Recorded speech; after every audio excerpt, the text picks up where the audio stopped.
You really have the nerve to show up with that face, huh? A former classmate is being ridiculed. Seeing her remaining silent and about to cry, I felt a surge of anger. Cut it out, will you? I'd immediately stepped in to defend my former classmate.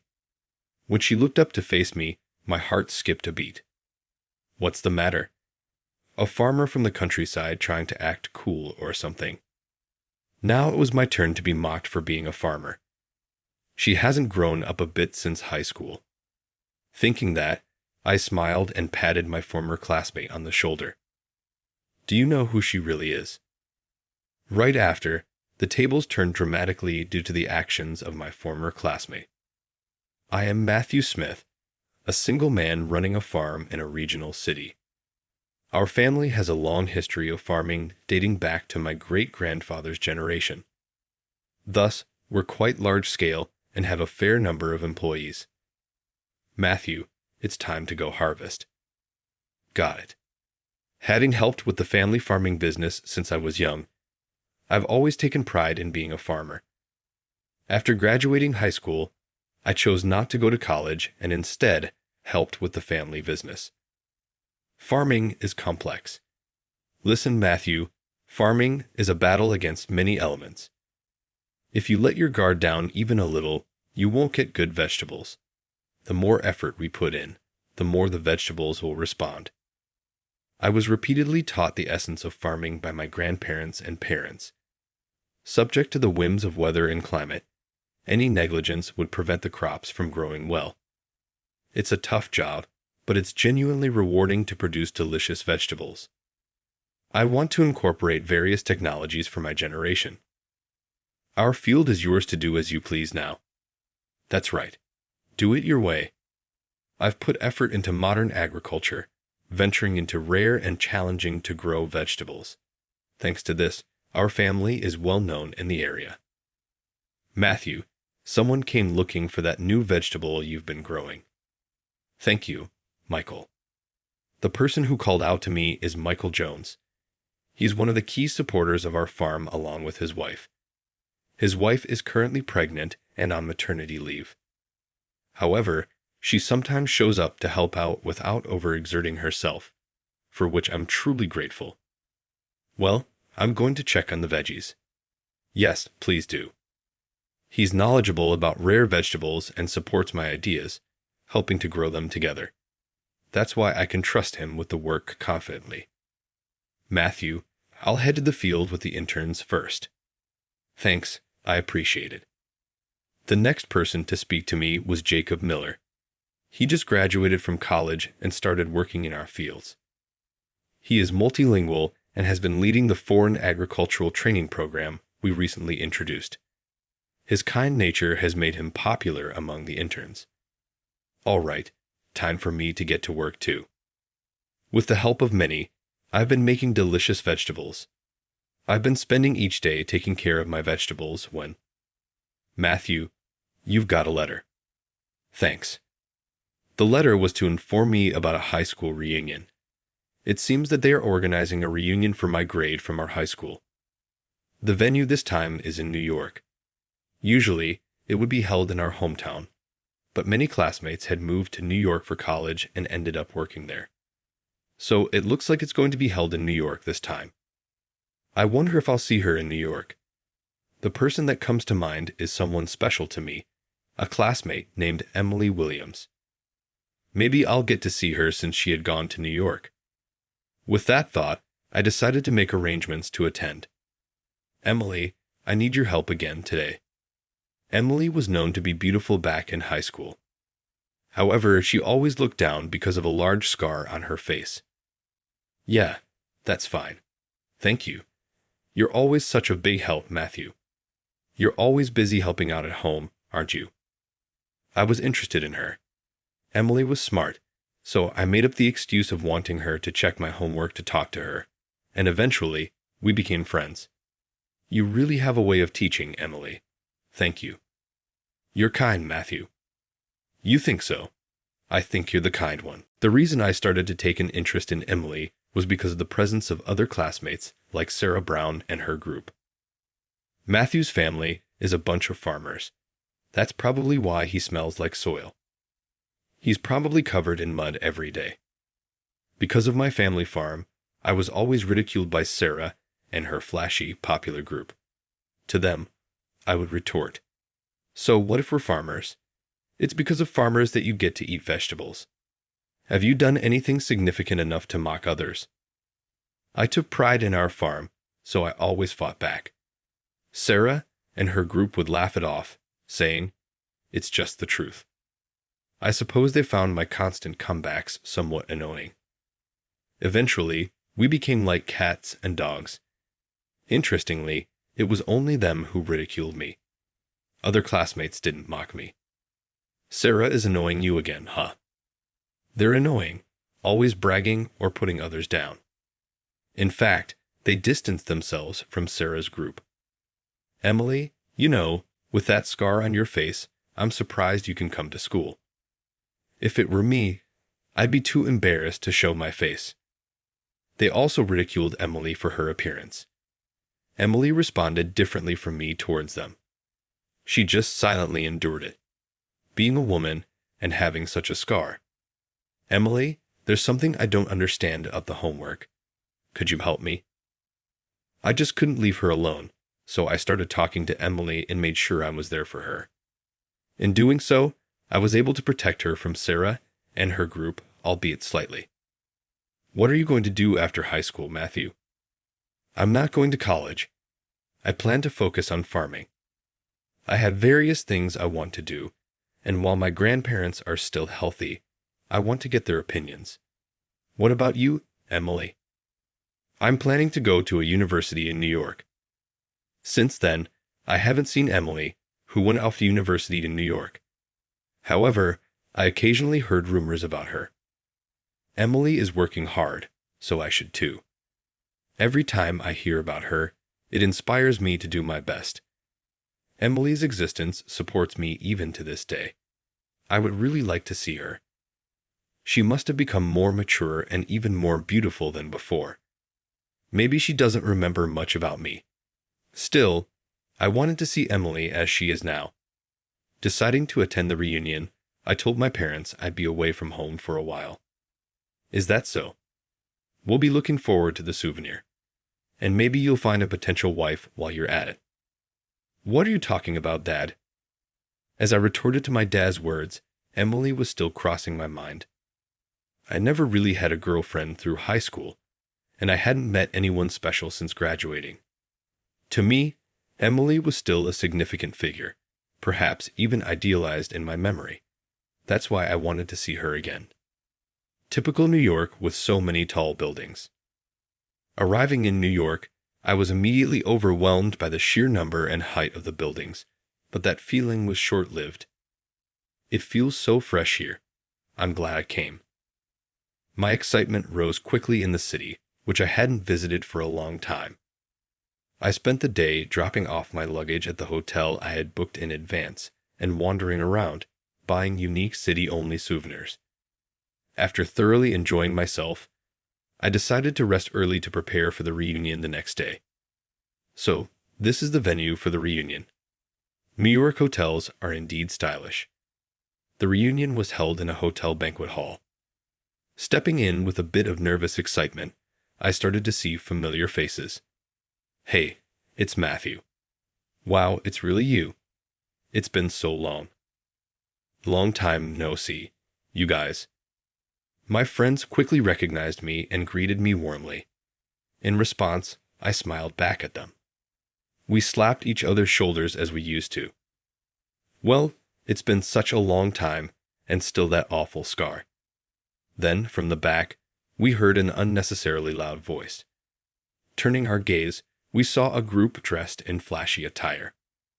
Ah, that's Sarah and her crew, unchanged in the worst way.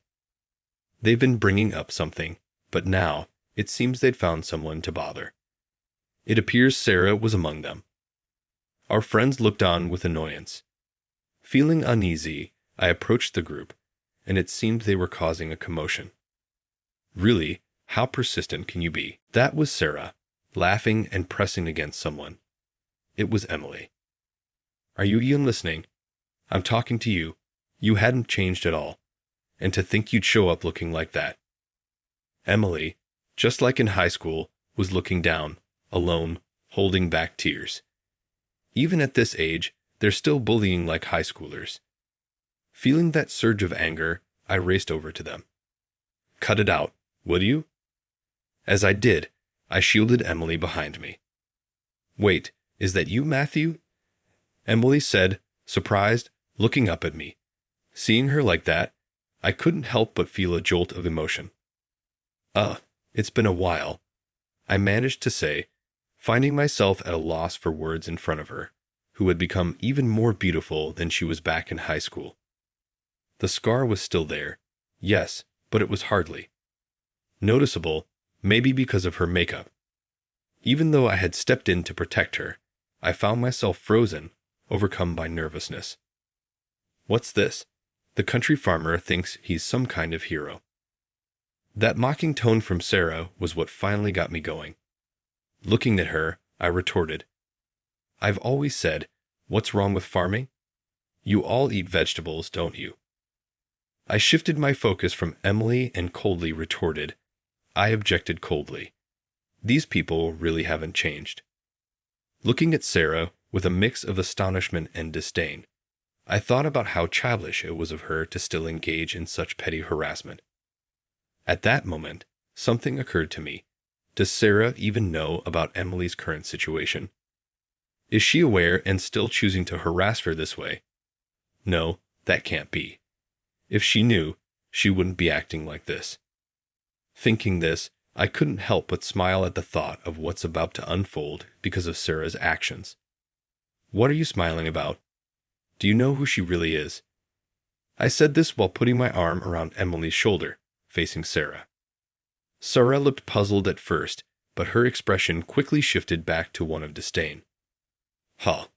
What can she possibly be with that face? Let me guess, some low-level worker at some company, right? Even if she got the job out of pity because of her scar, it's nothing to brag about. She continued to look down on us. So you really don't know anything, huh? My smile widened. You see, she's a CEO. She's far more successful than you could ever hope to be. A CEO? No way. I can't believe it. Sarah scoffed at my words. Apparently, she doesn't listen to my words. Thank you, Matthew. Emily then stepped forward and pulled out a business card, offering it to Sarah. I apologize for the late introduction. I'm Emily Williams, the CEO of my company. The business card displayed her title as CEO and her name, Emily Williams. Do you ever talk back, Emily? Me having a scar is true after all, she said. Back in high school, Emily was always self-conscious about the scar on her face and tended to keep to herself.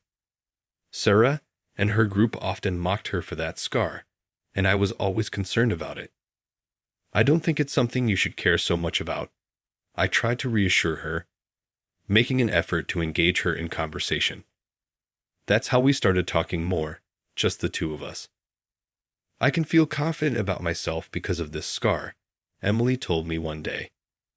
At her words, I couldn't help but tilt my head in confusion. Is having a scar really that bad? She responded, her eyes widening in surprise at my question. I've always wondered something while farming.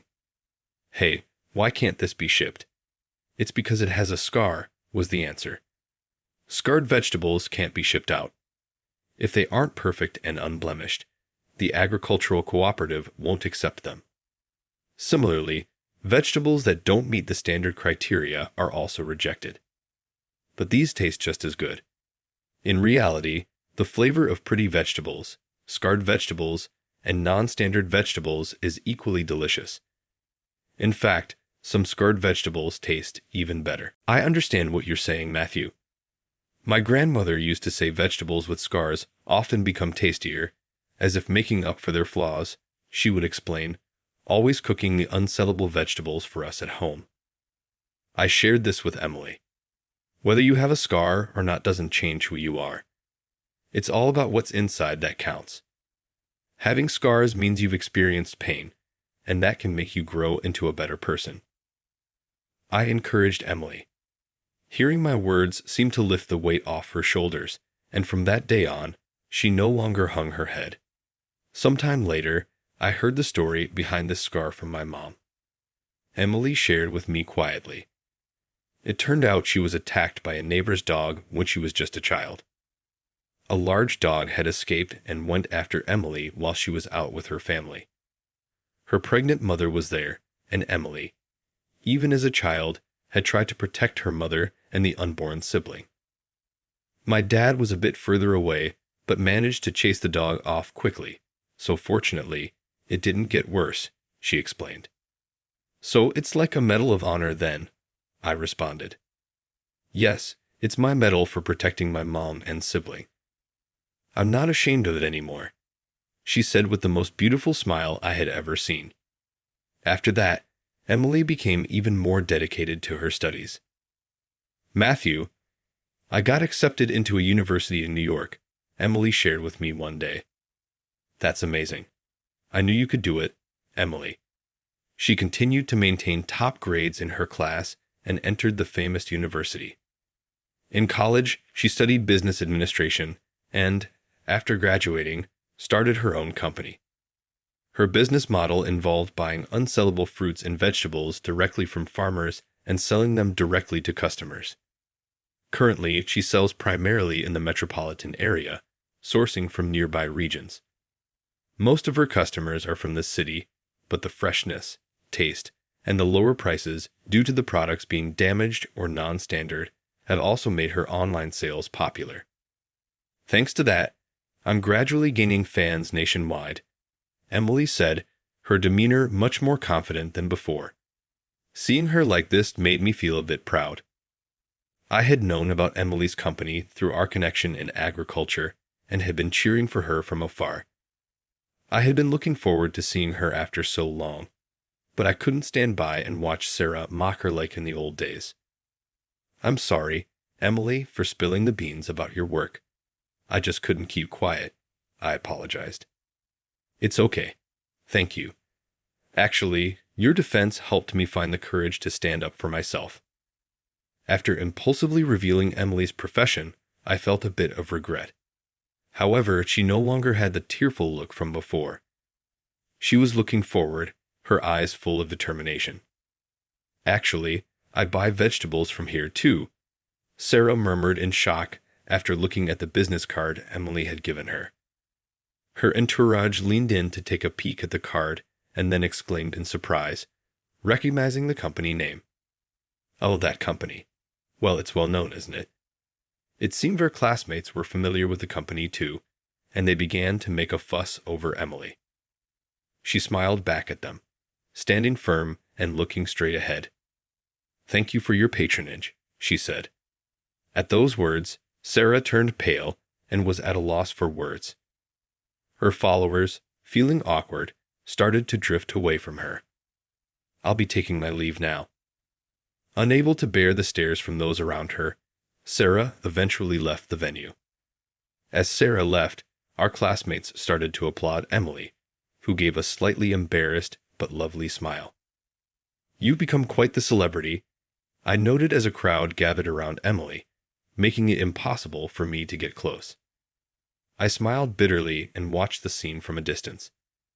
Emily is now talked to by everyone, unlike back then. Feeling a mix of happiness and a bit of loneliness, Emily broke away from the group and came over to me. Thanks for helping me out there, she said with shy gratitude, looking as beautiful as ever.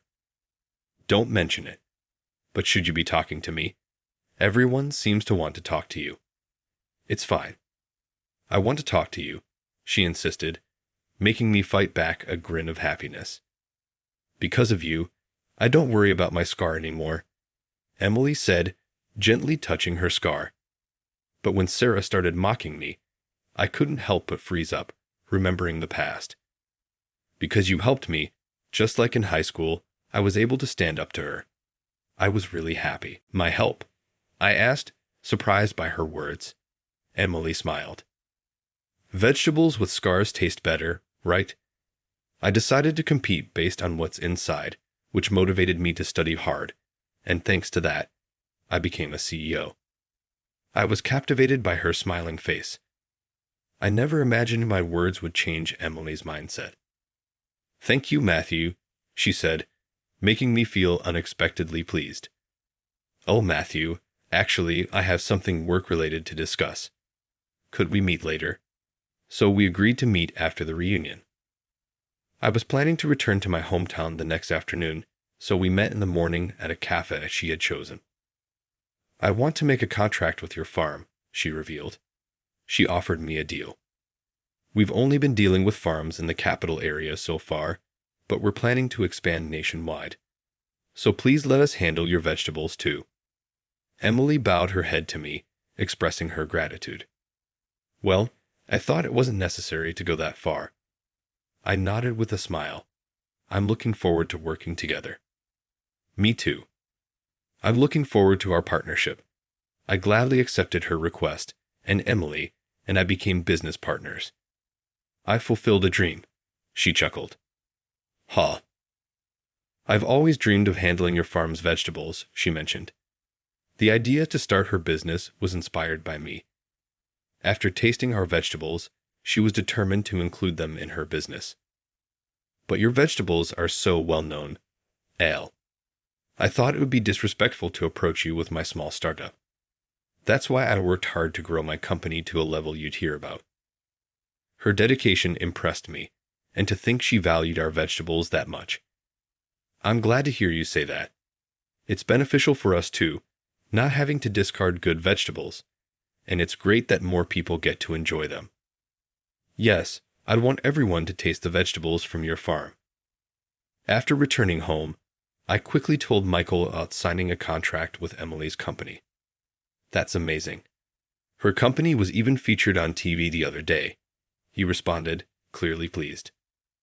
This reassurance made me feel confident about the decision to partner with her. Matthew, there's something else I need to discuss, even though it might overlap with the contract topic." Michael then brought up a new subject. It turns out a local school had approached us about the possibility of hosting some experiential learning sessions. Jacob was particularly excited about this opportunity. "How do you feel about Jacob handling this, Michael?" I asked. "I think he's more than capable," he replied, offering a supportive smile that felt like a nudge in the right direction. "Let's leave the school matter to Jacob then. Michael, could you support him in this?" "Of course," he agreed. "Looks like we're going to be busy," I said to Michael, feeling genuinely excited about what lay ahead. After some time passed, Matthew, Emily, you came to visit again today. Emily frequently visited our farm, combining her visits with trips back home. It seems quite lively today. Actually, today we have kids from the local school here for a field trip." "That's wonderful," she said, turning her gaze towards the field. There, the neighborhood children were harvesting vegetables with bright, sparkling eyes. It was heartwarming watching them interact with Jacob and the interns with smiles. This farm is special. The vegetables here bring smiles to many people. I always feel like I want to stay here forever." Hearing those words, I couldn't help but look at Emily's face. As we've seen each other more and more, our relationship has grown closer, and now, perhaps it's the right time to express my feelings to her. "Emily, would you go out with me?" I asked her. This time she looked at me and said, "I have a scar on my face. To me, that doesn't matter at all. Even with a scar on your face, your heart is beautiful," I reassured her. Hearing my words, she nodded with a radiant smile, and so we began dating and eventually decided to get married. "What about your job in New York?" I inquired. "We're in the age of remote work now," she replied. She married into my family and continued her role as a CEO from our home. "Is work going okay?" I asked. "Yes, no problem at all. In fact, I did more here in this quiet environment than I did in New York," she assured me. My parents welcomed Emily warmly. "We're so happy to have a beauty like you join our family," they said. "Really? We were worried Matthew might never get married, but we're truly grateful that someone as beautiful as you has married him." No one dared to mention the scar on her face. It seemed that everyone appreciated her for who she was, not her appearance. With my face, the scar doesn't matter at all. Matthew fell in love with you for who you are. You must be an incredible person, my grandmother told her. She and Emily had become very close, often seen chatting together. Everyone here is just like you, wonderful people. Exactly. Everyone knows that even if they have scars, it's what's inside that counts, I said, and Emily smiled brightly in response. We were blessed by many at our wedding. We invited all our classmates except for one person, Sarah, of course. I heard a rumor that Sarah got divorced. Apparently, Sarah had married a wealthy man and bragged about it, but her husband's company had dealings with Emily's company. Through that connection, he found out about the situation, leading to a big fight and their divorce. It seems they had a child, but the husband took custody. Sarah used her child as a trophy but lacked affection for that child. Thus, even her child grew distant, leaving her to lead a lonely life now. I heard she's desperately trying to earn child support. Apparently, Sarah spends her days working various jobs, insisting she do anything but farming. That's unfortunate. I consider hiring her if she genuinely humbled herself, but that's unlikely with her pride. It also seems that her former friends tried to fit in elsewhere, but faced rejection. Well, she reaped what she sowed. She should have cultivated her inner self instead of mocking others' appearances. I muttered, choosing to focus on my wedding. Matthew, is there anything I can help with? I'd love your help, but what about your work? It's fine. I've just finished a task, and I could use physical activity as a break. Emily helps out with the farming in between her work. Thanks to her, we've significantly reduced waste in our produce. As a result, our income has been steadily increasing. Also, thanks to her, my unique vegetables can now reach customers nationwide. By the way, Michael's wife said she wanted to thank you. Thank me. She said her child loved the weaning food she made with the vegetables you grew. Emily beamed happily at my words. Michael's child was born healthy and is now happily keeping Michael and his wife busy. We should hang out with them again soon. Sure, we should. Jacob has gained confidence from leading the recent field trip and has become more proactive. He's currently abroad, sharing agricultural knowledge in the interns' home countries. We can't be outdone by them. Today, we're both out in the field, sweating under the sun. A year later, we were blessed with a lovely son. Now, the three of us spend our days in the field. I wonder if he'll want to farm like us one day. Who knows? He might even say he wants to be a CEO someday. We discussed our child's future with smiles on our faces, looking forward to what lies ahead. However, we're determined to teach him to value people's inner qualities over their appearances. Our farm is a place where people of all races come together. We want him to be exposed to such diversity and learn to see the worth in everyone. With that thought, I gently stroked Aaron's head.